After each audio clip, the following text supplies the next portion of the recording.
The contract was supposed to be simple. A Korean Mafia king marries a Jamaican stranger to neutralize threats and avoid political entanglements. 6 months. No emotions. No complications.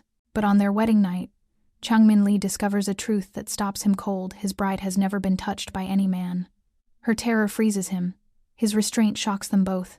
And in that moment of mercy, a ruthless king begins to fall for the one woman who was never supposed to matter. Before we dive into this story, do me a huge favor. Hit that subscribe button and comment below where you're watching from. My friend said I'd never reach 5,000 subscribers. Let's prove them wrong together. Now, let's begin. The contract was not a promise. It was a shield. Changmin Lee signed his name at the bottom with the same cold precision he used to authorize weapons, shipments, and territory acquisitions. The ink was dark, final, irreversible. He was a man who built an empire on fear and blood, a king in a world where mercy was weakness and hesitation meant death. To secure his throne after an assassination attempt that left 3 of his men dead, his advisors insisted he needed a wife. Not just any wife, a foreign one. Someone whose identity kept her outside the tangled web of Korean political alliances and family vendettas. Neutral, uncorrupted, unconnected. It was purely strategic, a calculated merger. He imagined the woman on the other side of this arrangement would be sharp, experienced, maybe even cynical, someone who understood the brutal mathematics of survival in his world. He expected a partner in pretense, not a person. The day she arrived, the atmosphere in his glass-walled penthouse shifted. Keisha Robinson did not stride in with confidence. She was escorted, a silent figure in a simple ivory wedding gown that seemed too delicate for the harsh Seoul skyline stretching behind her. Changmin watched from his study overlooking the city, his dark eyes narrowing as she stepped into the foyer below. She was smaller than he had pictured. Her shoulders curved inward as if she were trying to fold into herself and disappear. Her hair, thick, natural curls, the color of warm earth, was pulled half back, revealing a face that was beautiful in a way that felt dangerous to notice. There was no boldness in her posture, only a trembling stillness that set every instinct in him on high alert. This was not what he had negotiated for. Their first meeting was in the grand living room, floor-to-ceiling windows revealing the glittering sprawl of Seoul's night. His men lined the walls like shadows in expensive suits, their presence designed to intimidate, to establish the hierarchy. Changmin stood in the center, a wall of tailored black and coiled power, his chest tattoo visible beneath his partially unbuttoned shirt, a dragon whose tail disappeared beneath the fabric, a symbol everyone in his world recognized.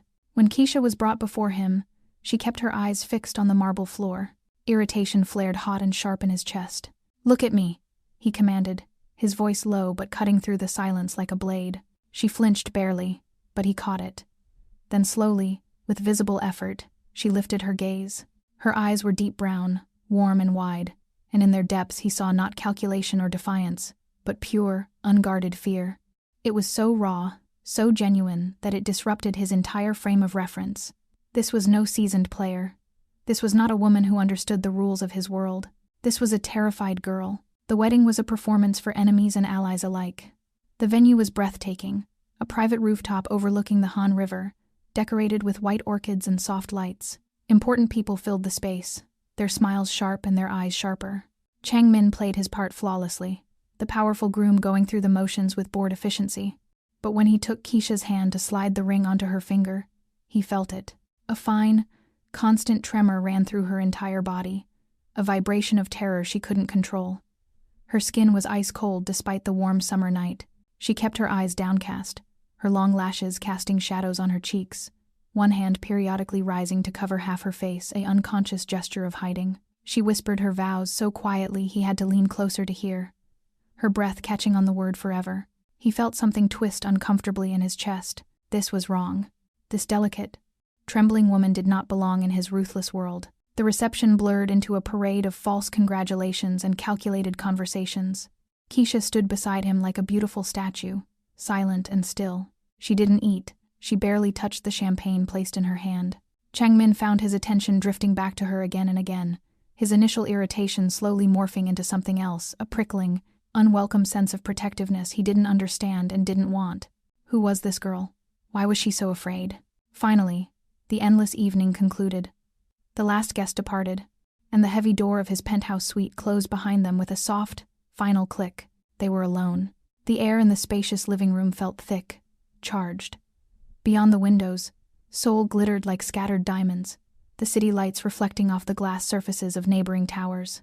Keisha stood frozen in the center of the room, her arms wrapped tightly around herself as if she were standing at the edge of a precipice, waiting to fall. Chang-min poured himself whiskey, the amber liquid catching the light. He studied her over the rim of the glass, his expression unreadable. This was the moment. This was what the contract stipulated. This was the transaction to be completed. "This is how it will be," he said, his tone flat, businesslike. He set the glass down with a sharp clink on the marble counter. "You are my wife in name. Now you will be my wife in truth. It is part of our agreement."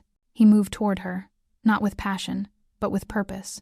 He was a man accustomed to taking what was his, to completing what he started. As he approached, the fear in her eyes didn't just linger, it exploded. The suite was quiet, almost reverent, the only sound the distant hum of Seoul's nightlife filtering through the reinforced glass. Beyond the floor-to-ceiling windows, the city sprawled like a constellation, each light a tiny world unaware of the moment unfolding in this tower.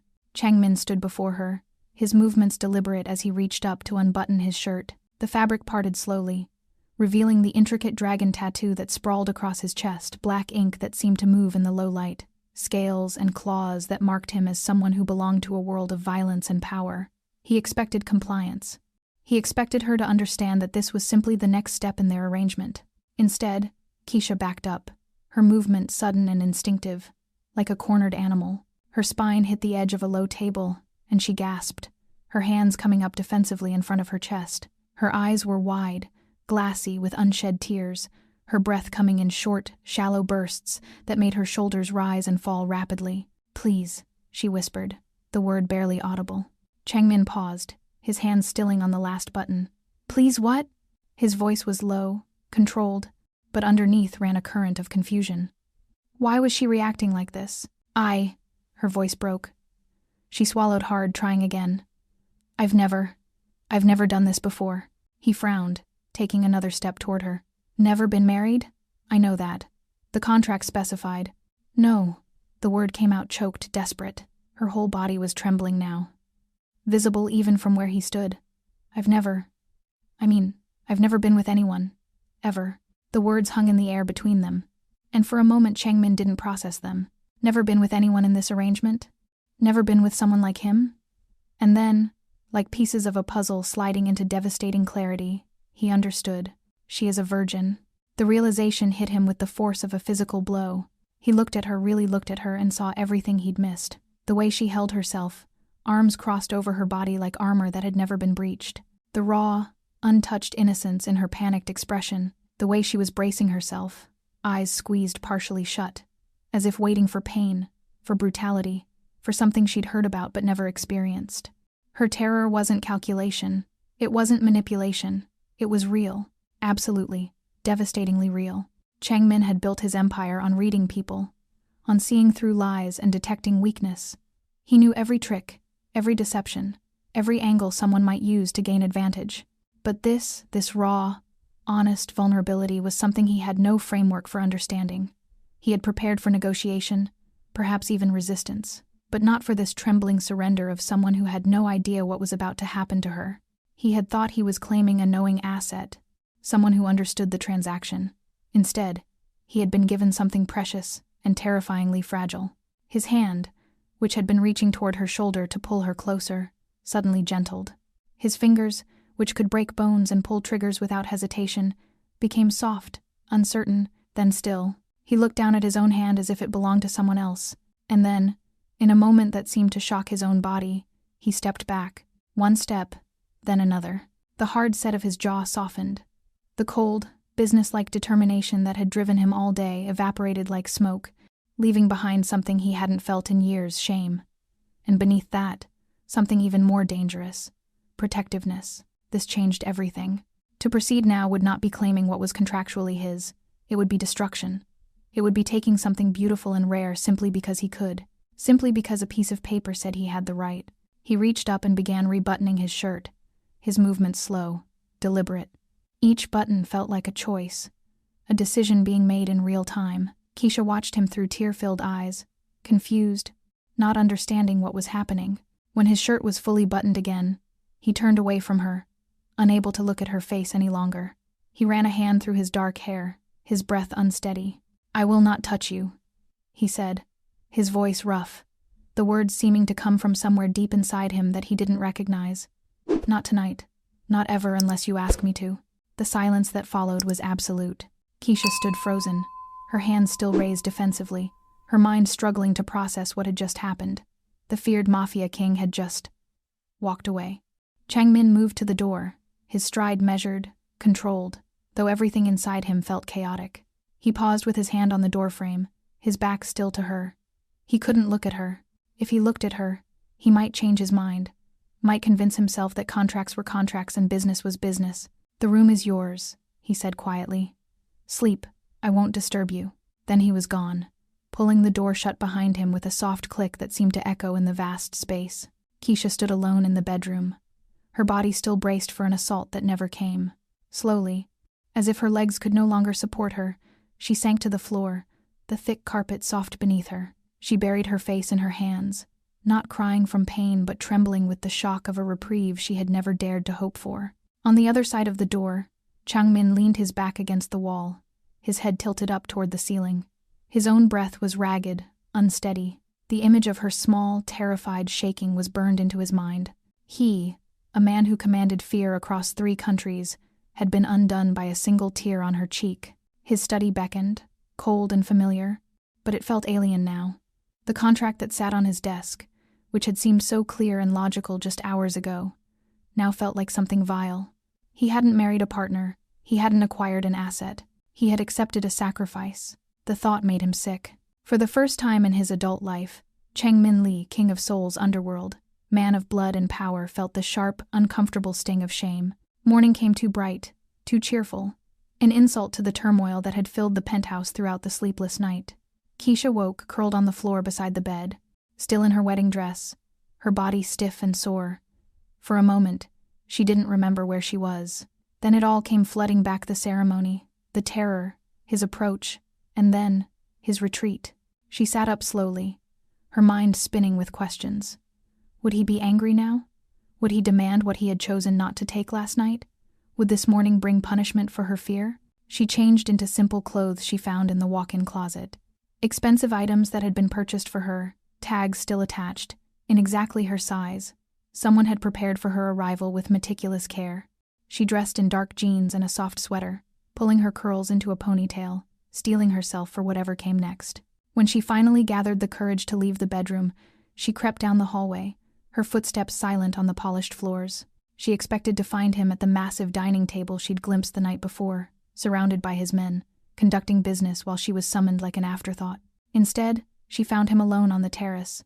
The morning sun streamed across a small table set for 2, overlooking the sprawling gardens far below. Changmin stood when he saw her approaching, a gesture so unexpectedly formal it stopped her in her tracks. "Good morning," he said, his voice quieter than she'd ever heard it. It wasn't soft. Changmin Li would never be soft, but it was controlled, careful, the tone of a man actively trying to be something he wasn't naturally. "Good morning," Keisha whispered back, her eyes fixed on the delicate floral pattern of the tablecloth, unable to meet his gaze. He moved to pull out her chair, the gesture so old-fashioned and courteous that it shocked her more than his anger would have. She sat carefully, feeling the weight of his presence as he settled across from her. Breakfast was already laid out: fresh fruit, warm bread, eggs prepared 3 different ways, coffee and tea. It was beautiful and untouched. They sat in heavy silence, but it wasn't hostile. It was something else, uncertain, new. He didn't demand, he didn't accuse. He simply let her be. Keisha picked at her food, hyper-aware of every movement he made. He ate slowly, methodically, occasionally glancing at her but never staring. When she reached for the teapot, he moved it closer without a word. When she needed honey, he slid it across the table before she could ask. Small gestures, thoughtful ones. After breakfast, she expected him to leave, to retreat into his world of dangerous business and ruthless decisions. Instead, he surprised her again. "The penthouse is large," he said, not quite looking at her. "It's easy to get lost. I could show you around, if you want." It wasn't a command. It was an offer, a question hanging in the air between them. Keisha found herself nodding, curiosity overriding fear. They walked through his domain, and it was nothing like she expected. He moved slowly, adjusting his long strides to match her smaller steps. He didn't touch her, maintaining a respectful distance that felt intentional. He pointed out rooms with the same careful tone he'd used at breakfast, the library, the gym, the office where she should never enter without permission. "This floor is safe," he explained, gesturing to the living areas. "My men won't come here without being summoned. You can move freely." In the library, he paused by floor-to-ceiling windows. "You mentioned you're a photographer?" She nodded, surprised he remembered. "The light here is good in the afternoons," he said simply. They found themselves in the rooftop garden eventually, and Keisha's breath caught.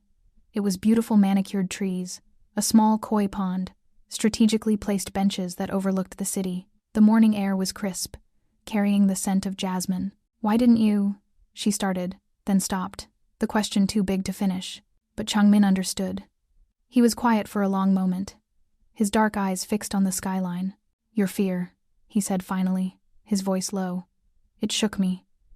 I've seen fear before I've caused it. But yours was different. You weren't afraid because you knew what I could do. You were afraid because you didn't know what was coming, and I realized." He paused, his jaw tightening. "I realized I couldn't be the one to teach you that fear was justified." Keisha stared at him, seeing him clearly for the first time. Not the Mafia king, not the tattooed monster from stories, just a man, complicated and conflicted, trying to navigate something he didn't understand. "Thank you," she whispered. He looked at her then, really looked at her, and something passed between them, fragile and new, but real. "You're safe here," he said. "I meant what I said last night." And for the first time since she'd arrived in Seoul, Keisha believed it. Over the following days, a rhythm developed. Breakfasts on the terrace, quiet conversations about safe things, books, music, the city below. He taught her how to navigate the security systems, how to call for help if she needed it, which of his men she could trust absolutely. It was the gentlest he had ever been with anyone in his life, and it terrified him. A week passed before Keisha told him the truth. They were in the rooftop garden again, the space that had become their neutral ground. Evening was falling across Seoul, painting the sky in shades of amber and violet. Keisha sat on a stone bench, her camera in her lap, having just photographed the sunset. Changmin stood nearby, hands in his pockets, watching her more than the view. She'd been quiet all day, withdrawn in a way that set his instincts on alert. Something was weighing on her, pulling her down into herself. "Why did you agree to this?" he asked suddenly, the question that had been burning in him since their wedding night. "To marry me?" Keisha's hand stilled on her camera. She set it aside carefully, as if buying time. When she finally spoke, her voice was barely above a whisper. "My father is a good man," she began, her eyes fixed on the koi pond. "A photographer, like me. He taught me everything I know, but he's not careful. With money, with people, with promises." She wrapped her arms around herself, a protective gesture he'd come to recognize. "He borrowed money from the wrong people. A lot of money. In Kingston, there are men who—" Her voice broke. She took a breath, steadied herself. "There are men who don't ask twice for repayment. They came to our house. They said my father owed them, and if he couldn't pay with money, they'd take something else." Changmin's jaw tightened, a cold fury building in his chest. "They threatened you." "My younger brothers," she corrected, her voice shaking now. "Jamal is 17. Marcus is 15. They're good kids, they play football, they want to go to university. These men said if the debt wasn't cleared, my brothers would disappear. They'd be put to work, doing things." She couldn't finish the sentence. "And then my men arrived," Changmin said quietly, the pieces falling into place. Keisha nodded. "I was working at a gallery opening downtown. I saw something I shouldn't have, a meeting, an exchange. One of your men noticed me. I thought I was dead." She finally looked at him, her eyes bright with unshed tears. "Instead, they offered a solution. Marry you, 6 months. In exchange, my family's debts would be erased. They'd be protected, and I'd be safe. They said it was an honor." She laughed bitterly at that last word. "What choice did I have? Let my brothers be taken? Let my mother watch her sons disappear? Or marry a stranger and pray he'd keep his word?" The silence that followed was heavy, weighted with truth. Changmin turned away from her, his hands clenching into fists. He'd thought her family had sold her for influence, for money, for a chance at power. Instead, she'd been offered up as a sacrifice to save the people she loved. She hadn't been bought. She'd been surrendered. "You're brave," he said finally, his voice rough. "I'm terrified," she corrected, Every day, every moment. He turned back to her. And something in his expression made her breath catch. It wasn't pity. It wasn't sympathy.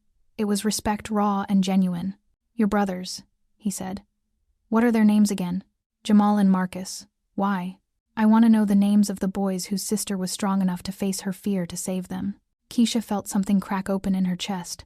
Something that had been frozen and protected for so long. This dangerous man with his tattoos and his empire of shadows was looking at her like she was the bravest person he'd ever met.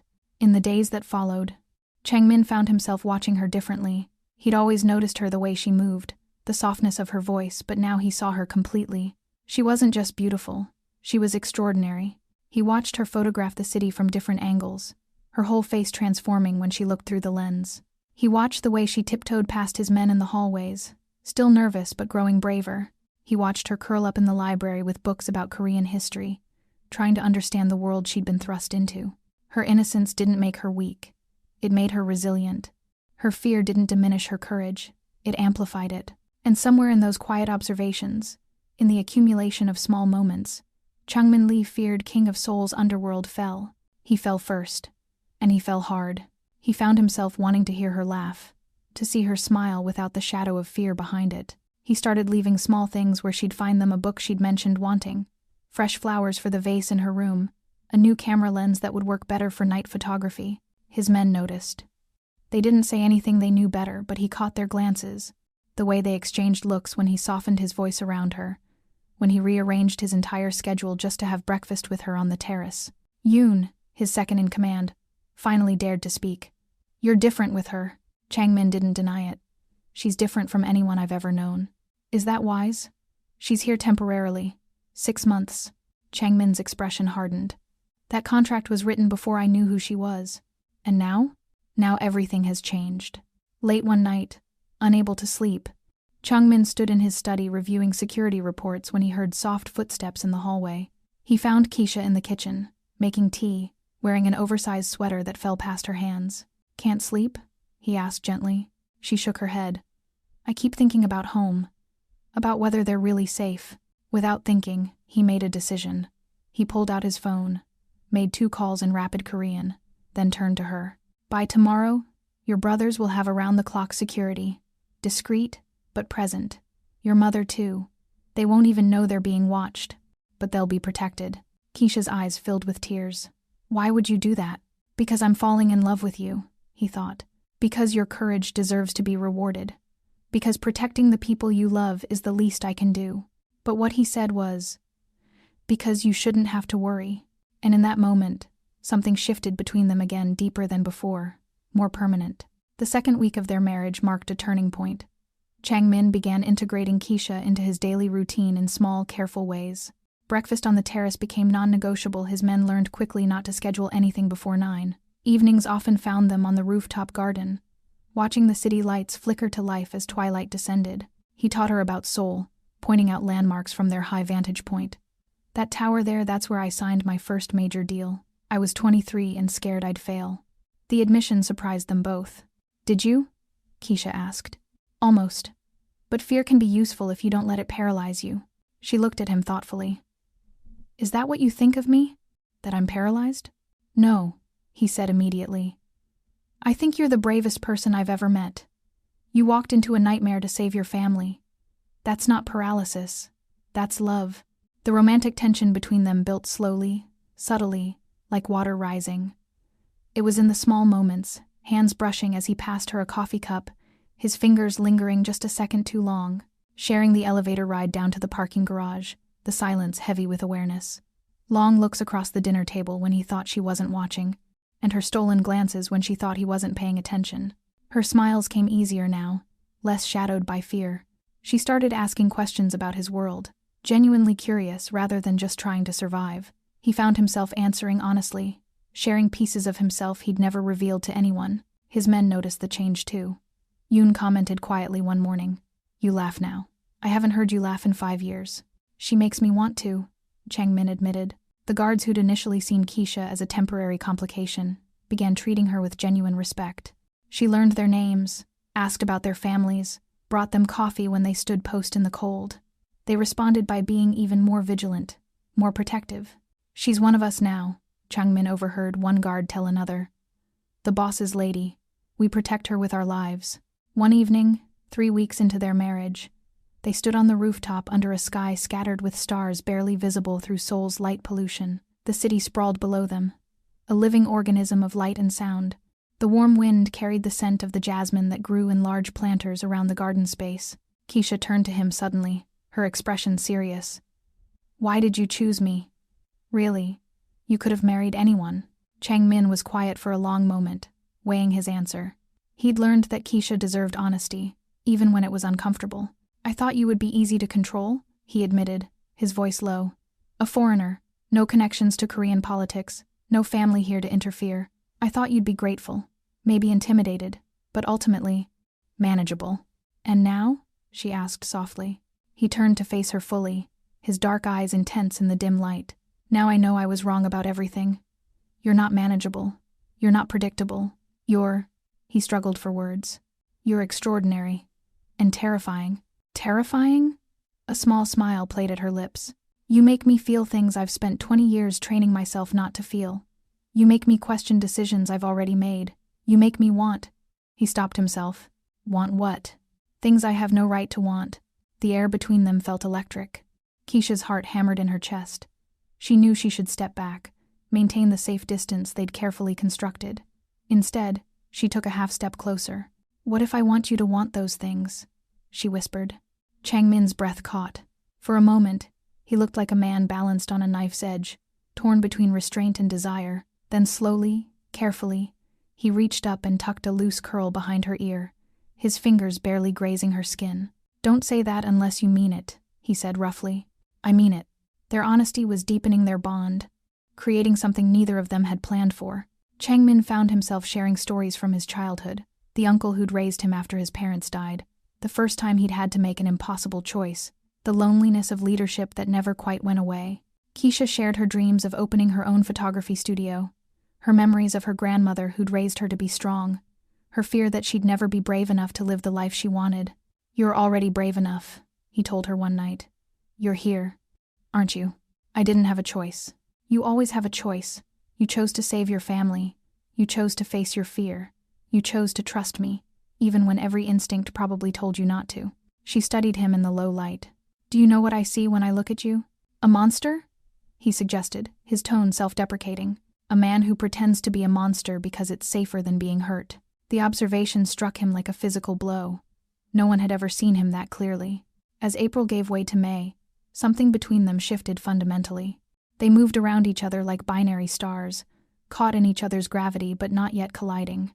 Every conversation brought them closer. Every shared meal, every quiet evening, every moment of unexpected laughter built something that felt inevitable. One night, Keisha fell asleep on the library sofa, a book open on her chest. Changmin found her there and stood watching her for a long moment, memorizing the peaceful expression on her face. Carefully, so carefully, he draped a blanket over her and dimmed the lights. As he turned to leave, her sleepy voice stopped him. Thank you. For what? For being kind, for being patient, for being you. He didn't trust himself to respond. He simply nodded and left before she could see how profoundly her words affected him. Later, alone in his room, he stood at the window overlooking the city he ruled and admitted the truth he'd been running from. He was in love with her. Completely, irrevocably, dangerously in love. And he had no idea what to do about it. Are you feeling this connection between Changmin and Keisha? If you're loving this story, hit that subscribe button and drop a comment telling me which moment has touched you most. My friend bet me I couldn't build a community here. Let's prove them wrong together. Now, let's see what happens when their feelings can no longer be denied. The threat came on a Tuesday morning, delivered in the form of a single photograph slipped under the door of the penthouse. Changmin's blood ran cold when he saw it. The image showed Keisha's mother outside their home in Kingston, captured in sharp detail. Her younger brothers were visible in the background, laughing as they kicked a football in the yard. Someone had drawn a red X over each of their faces. The message was clear. We know where they are. We can reach them. Yoon appeared at Changmin's shoulder, his expression grim. It came through the mailroom. No return address, no prints. Professional. The Jamaican gang? Changmin's voice was deadly quiet. The calm before a storm. Most likely. Our sources say they're angry about the debt being forgiven. They see it as a loss of face. Changmin's hands clenched around the photograph, crumpling it. They think they can threaten what's mine? What do you want us to do? Everything. The single word contained a universe of violence. Find them. Find every single person connected to this. I want names, locations, family trees. I want to know what they eat for breakfast. Yoon nodded sharply and left to make the arrangements. Changmin stood alone in his study, staring at the ruined photograph. For years, he'd operated with cold calculation, measuring risk against reward, violence against benefit. But now, thinking of Keisha's face when she learned her family was in danger, thinking of the fear that would return to her eyes after weeks of it slowly fading. Now it was personal. He found her in the library, sunlight streaming through the windows as she edited photos on her laptop. She looked up when he entered, her smile fading as she read his expression. What's wrong? He should have found a gentle way to tell her. He should have softened the blow. Instead, he showed her the photograph. The color drained from her face. No. You promised they'd be safe. They are safe, he said firmly, kneeling in front of her chair so they were eye level. I have 6 men watching them right now. Nothing has happened to them. Nothing will happen to them. You don't know that. Yes, I do. His voice was steel wrapped in silk. Because I'm going to eliminate the threat completely. Keisha saw something in his eyes then that she'd only glimpsed before the darkness he commanded. The ruthless power that made grown men afraid. For the first time, she saw the Mafia king in full, terrible clarity. And instead of fear, she felt safe. Can you really protect them? She whispered. Watch me. Over the next 3 days, Keisha witnessed a side of Changmin she'd heard about but never seen. He transformed from the patient, gentle man who had breakfast with her each morning into something else entirely, a commander orchestrating a campaign with surgical precision. His penthouse filled with hard-faced men who spoke in clipped Korean. Phones rang constantly. Computer screens displayed information in rapid succession. Through it all, Changmin remained at the center, coldly directing operations with the focused intensity of a general at war. But even in the midst of this, he made time for her. Every few hours, he'd find her wherever she'd retreated to and simply ask, "Are you okay?" The concern in his eyes was real, cutting through the persona of the ruthless king. "I'm scared," she admitted during one check-in. "Good. Fear keeps you alert. But trust me, Keisha, I won't let anything happen to them." On the 3rd day, Yoon delivered his report in Changmin's study. Keisha, who had been invited to listen, sat quietly in a corner chair. The gang leader is a man named Desmond Clark. He runs operations out of Kingston's west side. He has 17 men under him, and he's connected to a larger network trafficking drugs and weapons. Connected how? Changmin asked. They move product through Jamaica to Miami. Our Miami contacts confirm the connection. Changmin's expression was unreadable. Contact our people in Miami. Tell them the arrangement with Clark's network is terminated immediately. Any product in the pipeline gets seized. Any money owed gets frozen. That will cost them millions, Yoon said. Good. Then contact our people in Kingston. I want Clark to receive a message. He has 24 hours to leave Jamaica permanently. If he or any of his men come within 100 meters of the Robinson family, we'll consider it an act of war. And if he doesn't leave? Changmin's smile was cold and sharp as a blade. Then we make an example, one that everyone in the Caribbean will remember. Keisha watched this exchange with wide eyes.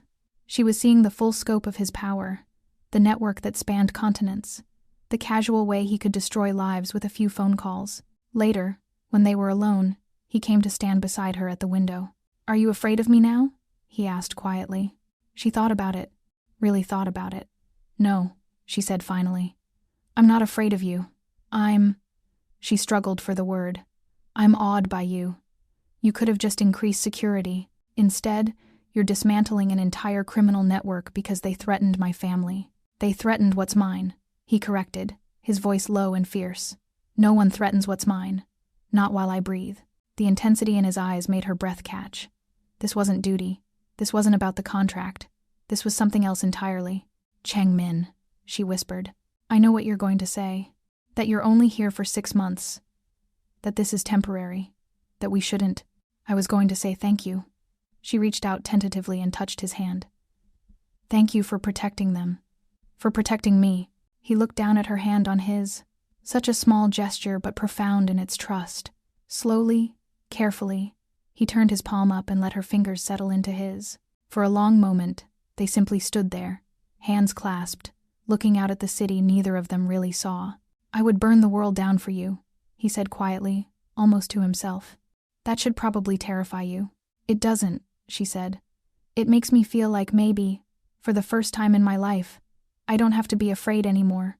That night, as promised, Desmond Clark received his message. According to the reports that came back, he and his top lieutenants were on a plane to Venezuela within 12 hours. The gang that had terrorized her family was scattered to the winds, their network in ruins, their reputation destroyed. Chang Min's men in Kingston sent confirmation. The Robinson family was safe.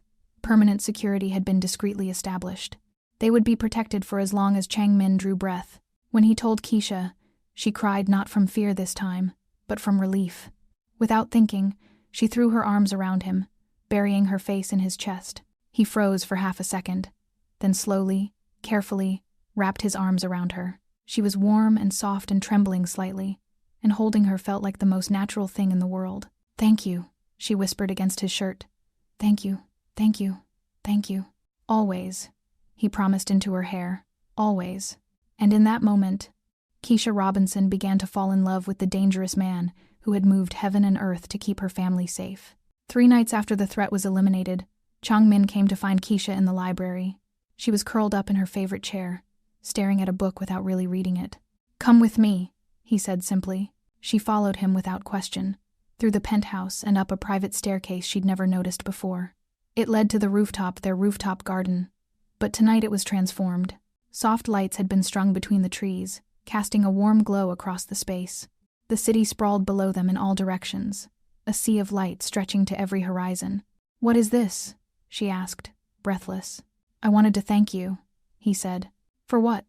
"You're the one who saved my family. For trusting me. For not being afraid when you saw what I really am." They walked to the edge of the garden, where a bench overlooked the best view of Seoul's skyline.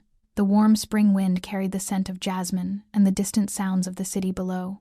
It was the exact atmosphere of their wedding photo, the one taken before everything changed. They sat in silence for a while, comfortable now in the quiet between them. Finally, Keisha spoke. "I need to tell you something, okay? I'm afraid of intimacy," she said, the words tumbling out in a rush. "Not just the physical part, though that too. I'm afraid of letting someone see all of me. The weak parts, the scared parts, the parts I'm ashamed of. I'm afraid of trusting someone and then having them leave. Or worse, having them stay but wish they hadn't." She took a shaky breath. "My father, I love him, but he's been disappointing people my whole life. My mother, me, my brothers. He makes promises he can't keep. I watched her heart break 1,000 times, and I swore I'd never let anyone have that kind of power over me." Chang Min listened without interrupting, his dark eyes fixed on her profile. "But then her voice cracked. "You've been so patient, so kind, and it terrifies me because I'm starting to trust you, and I don't know what happens when the 6 months are over." The silence that followed felt infinite. Then Chang Min spoke, his voice rough with emotion. "I'm afraid too." She turned to look at him, surprised.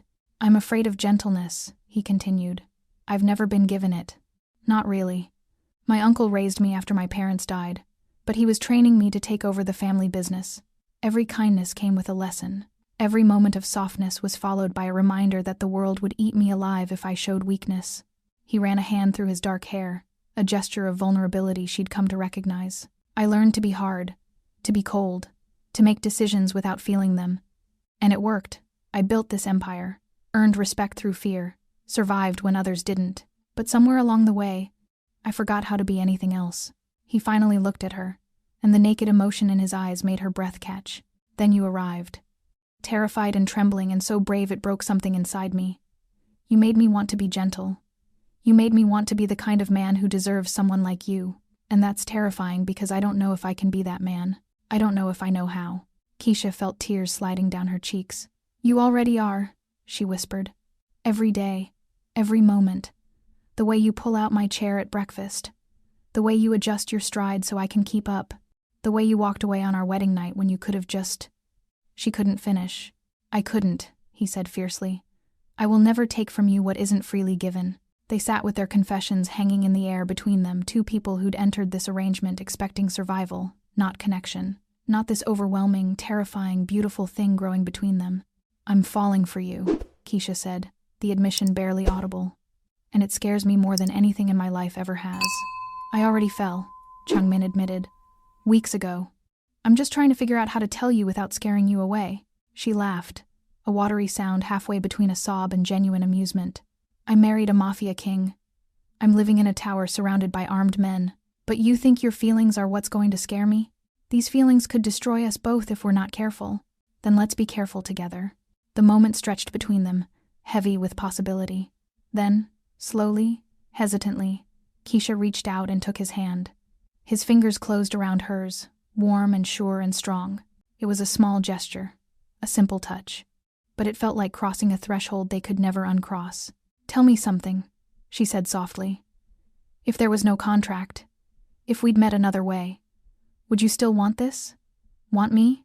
Changmin brought her hand to his lips, pressing a gentle kiss to her knuckles. I'd want you in any world, in any life, under any circumstances. The contract brought you to me, but it's not what keeps me hoping you'll stay. Stay past the 6 months? She asked. Stay forever. The confession hung in the air, raw and honest and impossible to take back. Keisha felt something shift inside her chest, like a lock finally turning. She'd been so focused on surviving these 6 months that she hadn't let herself imagine beyond them. But now, sitting here under the stars with this complicated, dangerous, gentle man, she could see it a future that wasn't just survival but life, real life. Ask me again, she whispered. In 3 months, when the contract ends, ask me to stay. And if I ask you now? She smiled through her tears.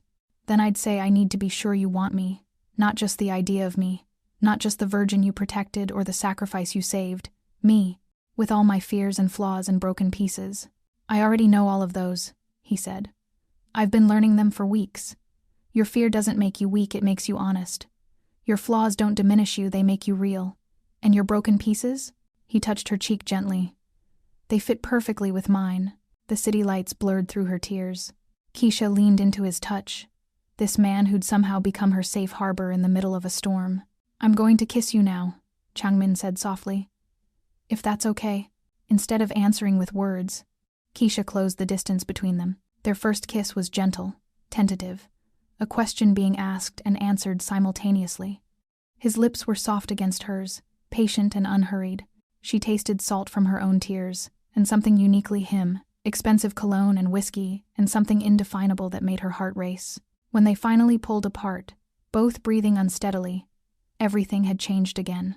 Stay with me tonight, he said. Not like before, not like the wedding night. Just stay. Let me hold you. Let me show you that intimacy doesn't have to mean fear. Keisha nodded, unable to speak past the emotion clogging her throat. They stayed on the rooftop for hours, talking and kissing and simply being together. The city lights faded as dawn approached, painting the sky in shades of pink and gold. And when they finally went inside, Keisha fell asleep in Changmin's arms, feeling safer than she'd ever felt in her life. The contract had 3 months left, but both of them knew that what they were building would last far longer than any piece of paper could dictate. 2 weeks passed in a state of building tension, not the fearful kind, but the sweet, anticipatory tension of 2 people falling deeper with every passing day.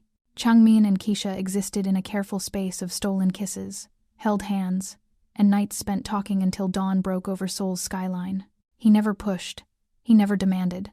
Every touch was an invitation she was free to decline. But Keisha found she didn't want to decline. She wanted more. The revelation both thrilled and terrified her. One night, she stood in her room, their room, really, though he'd never claimed it and made a decision. She'd been thinking about it for days, turning it over in her mind, examining it from every angle. The fear was still there, humming beneath her skin like a low electric current. But something else was there too, something stronger. Trust, desire, love.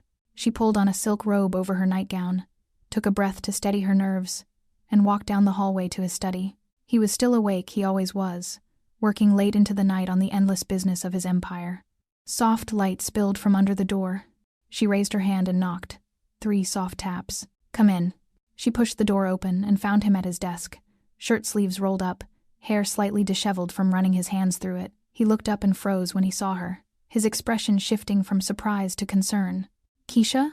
Is everything okay? She closed the door behind her and leaned against it, gathering courage. I want to talk to you. He stood immediately, moving around the desk toward her. What's wrong? Nothing's wrong. She took a breath. I feel safe with you. He stopped a few feet away, giving her space. I'm glad. I want our marriage to be real, she continued, her voice gaining strength. Not in 6 months, not after the contract ends. Now. I want it to be real now. Chang Min's breath caught. Keisha, you don't have to. I know I don't have to. I want to. She stepped away from the door, moving closer to him. But on my terms. Slowly. With patience. Can you give me that? I can give you anything, he said roughly. Everything. She reached up, trembling but brave, and touched his face. Her fingers traced the strong line of his jaw, feeling the slight stubble there. He closed his eyes at the contact, as if her touch caused him physical pain. I'm still scared, she admitted. But I'm more scared of letting fear rob me of this. Of you. He covered her hand with his, pressing it more firmly against his cheek. We can stop anytime. At any point. You say the word end. She kissed him, cutting off his words. This kiss was different from their previous ones, deeper, more certain, laced with intent. He responded carefully at first, then with growing intensity as she pressed closer. When they finally broke apart, both breathing hard, his forehead rested against hers. Are you sure? He whispered. I've never been more sure of anything. He took her hand and led her not to her room, but to his, a space she'd never entered. It was simpler than she expected, almost austere. A large bed with dark sheets, minimal furniture, windows overlooking the city. Nothing unnecessary, nothing ornamental. It was the room of a man who didn't know how to be comfortable, until now. He turned to face her, and in the low light, she saw the full depth of his emotion, want, and restraint warring visibly across his features. Tell me what you need, he said. You. Just you. What followed was nothing like Keisha had imagined in her fearful fantasies. There was no pain, no brutality, no taking. There was only Chang Min's overwhelming gentleness, his whispered reassurances, his hands trembling slightly as he helped her out of her robe. Every piece of clothing removed came with a question. Is this okay? Every touch was preceded by checking her expression. When she tensed, he stopped, waited, let her breathe and adjust, and continue when she was ready. He kissed away her tears, not of pain but of overwhelming emotion. He told her she was beautiful until she believed it. He moved slowly, carefully, giving her time to feel everything without fear overwhelming the sensation. Look at me, he whispered when the moment came, echoing his command from their first meeting. But this time it was a plea, not an order. She did, and found his dark eyes full of such tenderness it stole her breath. The experience was transformative, not because it was physically perfect. There were awkward moments, nervous laughs, adjustments and reassurances, but because it was emotionally complete, because she chose it, because he honored that choice with every breath, every touch, every whispered word. Afterward, they lay tangled together, her head on his chest, his fingers trailing through her curls. I love you, he said into the darkness. I know it's too soon. I know the contract says this is temporary. I know. I love you too, she interrupted. I think I have for a while. I was just too scared to admit it. He tightened his arms around her, as if afraid she might disappear. You're not scared anymore? Oh, I'm terrified, she said honestly. But being scared doesn't mean I'm wrong about this. About us. They talked for hours, sharing pieces of themselves they'd never shared with anyone. He told her about the first man he'd killed, the weight of it, the way it changed him. She told him about the night her father gambled away their rent money and she'd had to comfort her crying mother. They shared scars and secrets and dreams they'd thought were impossible. As dawn broke over Seoul once again, painting the sky in shades of rose and gold, Keisha felt something she'd never felt before, complete peace. Don't let me go, she whispered sleepily. Never, he promised. Not even if you ask me to. She smiled against his chest and let sleep claim her, safe in the arms of the most dangerous man in Seoul and the gentlest soul she'd ever known. Morning light filtered through the curtains, soft and golden. Keisha woke slowly, aware of warmth surrounding her, strong arms holding her close, the steady rhythm of breathing that wasn't her own. For a moment, she didn't remember where she was. Then it all came flooding back last night. Her choice, the overwhelming gentleness of the man still sleeping beside her. She tilted her head to look at Changmin's face, relaxed in sleep in a way it never was during waking hours. The hard lines of command and control were softened, making him look younger, almost vulnerable. She wanted to memorize this moment, this version of him that only she got to see. His eyes opened, dark and immediately alert. Then they focused on her, and something in his expression softened completely. Good morning, he said, his voice rough with sleep. Good morning. They lay there for a while, neither moving, just existing in this peaceful bubble before the world intruded. Then Changmin shifted, pressing a kiss to her forehead before carefully extracting himself from the bed. Stay here, he said. I'll be right back. He pulled on pants and disappeared into his study. Keisha sat up, pulling the sheet around herself, suddenly nervous without understanding why. Everything felt different this morning, not bad, just weighted with significance. When he returned, he carried a folder, the same folder she'd seen on his desk weeks ago, the marriage contract. Her heart stuttered. Was he going to enforce terms now? Remind her of the agreement? Tell her that last night didn't change the fundamental nature of their arrangement? He sat on the edge of the bed, the folder in his hands. His expression was serious, unreadable. Changmin? Her voice came out smaller than she intended. He opened the folder and pulled out the contract pages of legal language in both English and Korean. Their signatures at the bottom, official stamps marking it as binding. Keisha's throat tightened. What are you doing? Instead of answering, he took the contract in both hands and tore it in half. The sound of ripping paper seemed impossibly loud in the quiet room. He tore it again, and again, until the contract that had brought them together was nothing but pieces scattered across the bed like confetti. You are not bound to me by fear, he said, his voice rough with emotion. You are not here because of a piece of paper or an obligation or a debt your father owed. You are my wife because I choose you, because I love you, because I cannot imagine my life without you in it. Tears spilled down Keisha's cheeks. But the 6 months. Forget the 6 months. Forget the contract. Forget every rule we started with. He cupped her face in his hands, thumbs brushing away her tears. I want you to stay. Not because you have to, but because you want to. And if you don't want to, if you want to leave, I'll make sure you and your family are protected for the rest of your lives. No strings, no obligations. You'd let me go? She whispered. I'd hate every second of it. But yes, because loving you means giving you a choice. Always. Keisha looked at the torn pieces of contract scattered around them, the document that had seemed so final, so absolute, now reduced to nothing. Freedom. He was offering her complete freedom, and all she wanted was to stay. I choose you, she said, her voice steady despite the tears. I choose this. I choose us. He kissed her then, deep and thorough, and full of promise. When they finally broke apart, she was smiling through her tears. I have something else for you, he said, pulling out his phone and making a quick call in Korean. Then he looked at her, something almost nervous in his expression. Get dressed. There's someone I want you to meet. 20 minutes later, they stood in the penthouse's main living area. Keisha had barely finished pulling on jeans and a sweater when she heard the elevator chime. The doors opened, and her brothers came running out. Keisha.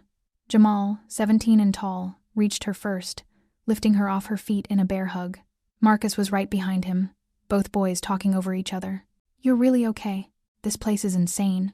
We flew first class. Mom's so worried. Keisha was crying again. But these were tears of pure joy. She hugged them both, breathing in the familiar scent of home, feeling their solid presence and knowing they were safe. Behind them, her mother emerged from the elevator, moving slower, her eyes wide as she took in the penthouse. When she saw Keisha, her face crumpled. Baby girl. Mama. They embraced. And Keisha felt like a child again, small and safe and loved. Finally, her mother pulled back and looked at Changmin, who stood a respectful distance away, watching the reunion with quiet satisfaction. You're the one who saved them, her mother said. It wasn't a question. Changmin bowed slightly, a gesture of respect. I'm the one who loves your daughter, Mrs. Robinson. Protecting your family was the least I could do. Her mother studied him for a long moment, seeing past the tattoos and the expensive clothes to the man beneath. Then she nodded, some tension leaving her shoulders. Thank you. Over breakfast, a massive spread prepared by Changmin's staff, Keisha's brothers peppered them both with questions. Changmin answered patiently, even smiling at some of their more enthusiastic inquiries about Mafia stuff. You'll stay here? He asked Mrs. Robinson. For as long as you want. I've arranged for an apartment nearby if you prefer privacy. But you're welcome in this home always. We can really stay? Marcus asked, his eyes wide. This is your sister's home now, Changmin said, looking at Keisha with such open affection that everyone at the table noticed. Which makes it your home too. I've also arranged for school enrollment if you want to finish your education here, or we can arrange for you to complete your studies in Jamaica with security. Your choice. Jamal and Marcus exchanged glances, excitement building. We could stay in Seoul? If you want to. After breakfast, as her family explored the penthouse with the enthusiasm of tourists, Keisha found Chung Min on their rooftop garden. He stood at the railing, looking out over the city he ruled. She slipped her arms around him from behind, resting her cheek against his back. "Thank you," she said. "For all of this. For them." He turned in her embrace, pulling her close. "You sacrificed everything for them. I wanted to give you something back." "You gave me everything," she corrected. "Safety, trust, love, a future I never thought I'd have." He kissed the top of her head. "We gave each other everything." Below them, Seoul sprawled in all directions, a city of millions, a world of danger and beauty and possibility. But up here, in this garden high above it all, they'd built something that transcended contracts and obligations. They'd built love. "So what happens now?" Keisha asked, her voice soft. Changmin smiled, a real smile that transformed his whole face. "Now we live, together, for as long as you'll have me." "Forever then," she said. "I'll have you forever." "Forever," he agreed. And in the warm Seoul morning, surrounded by the city lights that never quite faded, Changmin Lee and Keisha Robinson began their life together, not as a business arrangement, not as a contract marriage, but as partners who'd chosen each other freely. Their marriage had started as a shield against danger, a transaction meant to protect and preserve. But it had become something neither of them expected. A love story that transformed a mafia king into a man who knew gentleness, and a terrified girl into a woman who knew her own strength. The contract was gone, torn to pieces and scattered like the fears they'd conquered. All that remained was choice. And every day, they chose each other. Again and again and again. And that's where their beautiful journey truly begins. If this story touched your heart, please hit that subscribe button. It means the world to me. Drop a comment below telling me which moment made you feel the most, and let me know where you're watching from. Honestly, some people told me I'd never build a real community here, that I'd never reach 5,000 subscribers. Every single one of you who joins proves them wrong, and I'm so grateful. The next story is already waiting for you on your screen, another tale of unexpected love, impossible choices, and hearts that refuse to give up. Click it now, because trust me, you won't want to miss it. Thank you for being here. Thank you for letting me share these stories with you. Until next time, keep believing in love, even when it seems impossible.